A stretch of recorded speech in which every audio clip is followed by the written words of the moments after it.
Bismillahirrahmanirrahim. Assalamualaikum warahmatullahi wabarakatuh.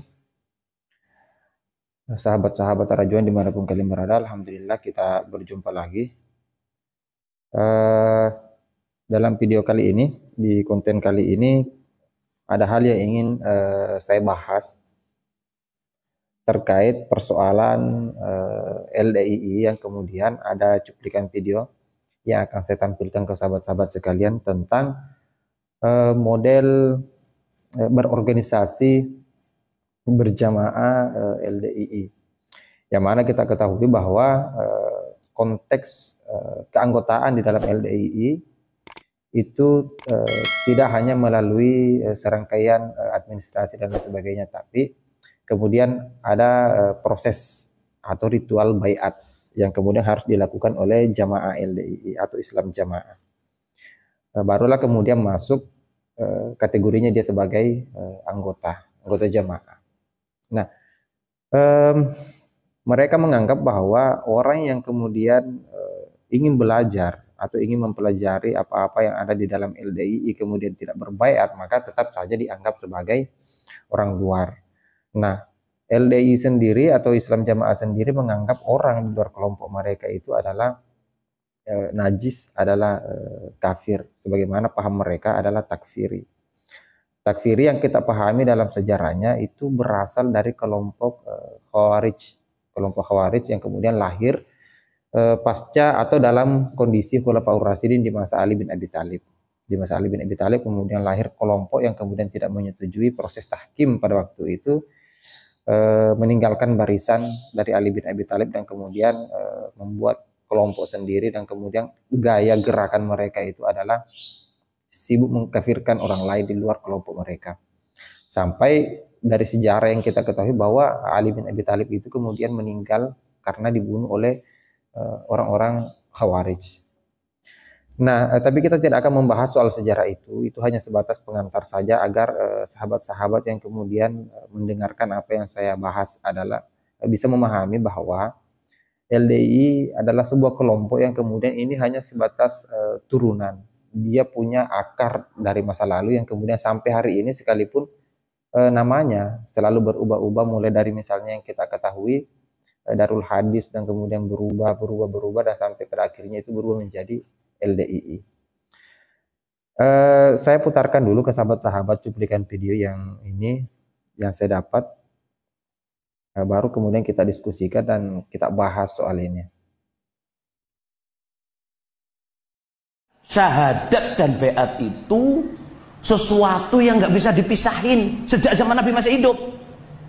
Orang datang ke Nabi nggak cukup syahadat, harus dengan apa? Baiat. Nggak cukup hanya dengan baiat, di dalam baiat harus ada ucapan syahadat. Lah ini yang mengesahkan seseorang menjadi Islam yang sebenarnya.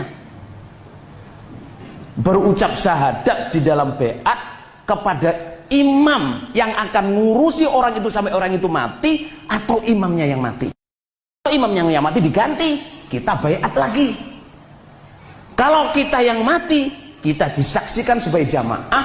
Di hari kiamat nanti, imam itu akan menyaksikan kita jamaahnya nanti dalam perjalanan akhirat. Baik, sahabat-sahabat sekalian, itu tadi cuplikan video dari pernyataan.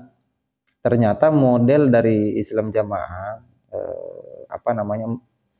dia mengkolaborasikan antara kalimat baiat dengan syahadat itu. Jadi menurut mereka orang yang kemudian dianggap Islam yang sepenuhnya, Islam yang utuh, adalah orang yang kemudian tidak hanya sekedar melepaskan kalimat syahadat, tapi juga harus berbaiat kepada imam yang sah di dalam Islam jamaah atau LDII.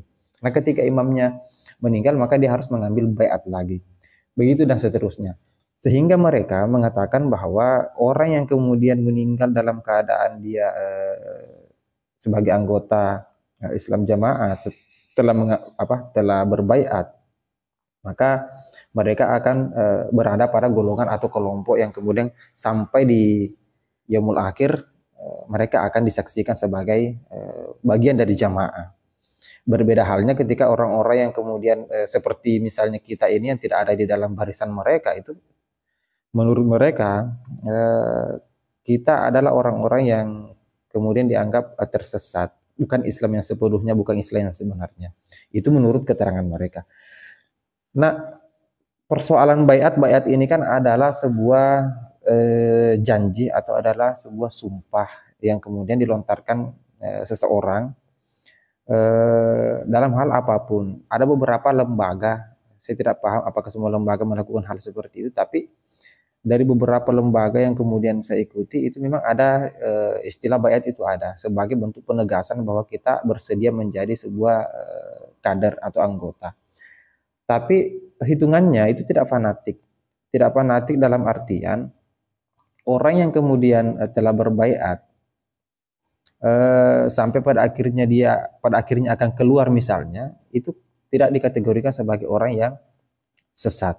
Mungkin hitungannya di lembaga ya, di organisasi itu hitungannya adalah orang yang mengkhianati organisasinya. Tapi hitungannya kita tidak mengkafirkan orang itu, kita tidak mengkategorikan orang itu murtad dan lain sebagainya. Berbeda halnya dengan kondisi yang ada di dalam Islam Jamaah atau di LDII.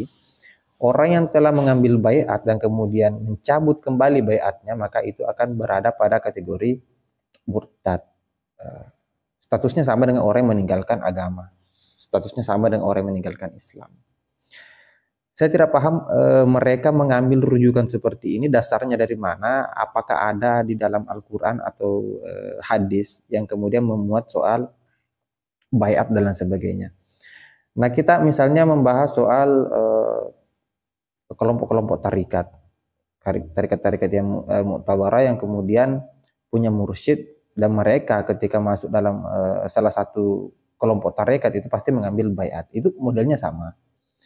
Nah, tapi tidak sepanatik model yang ada di LDII. LDII lebih eksklusif, dia lebih tertutup, dia lebih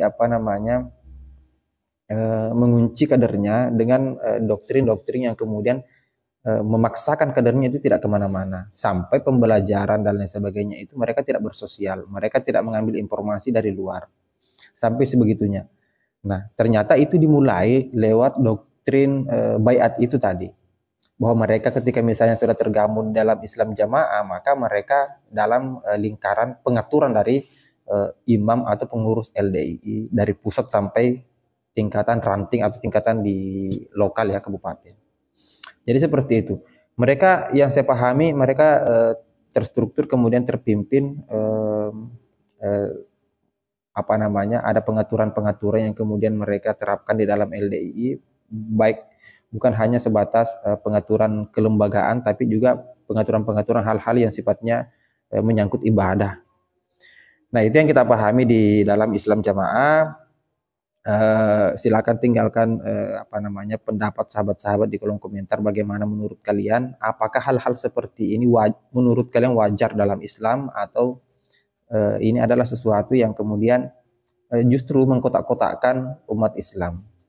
Karena secara tidak langsung model penekanan atau doktrin seperti ini ketika diterapkan menyeluruh, itu pasti akan membuat orang pada akhirnya akan mengatakan bahwa kita ini adalah Islam, tapi kalau kita bukan LDII berarti kita bukan Islam yang sepenuhnya.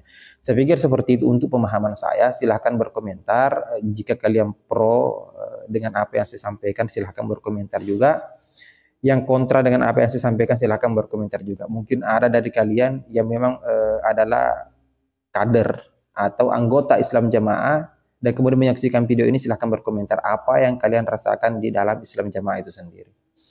Baik sahabat-sahabat sekalian, mungkin itu saja untuk video kali ini. Kita ketemu di video selanjutnya. Akhir kata, wallahu muwaffiq ila aqwamit thoriq. Assalamualaikum warahmatullahi wabarakatuh.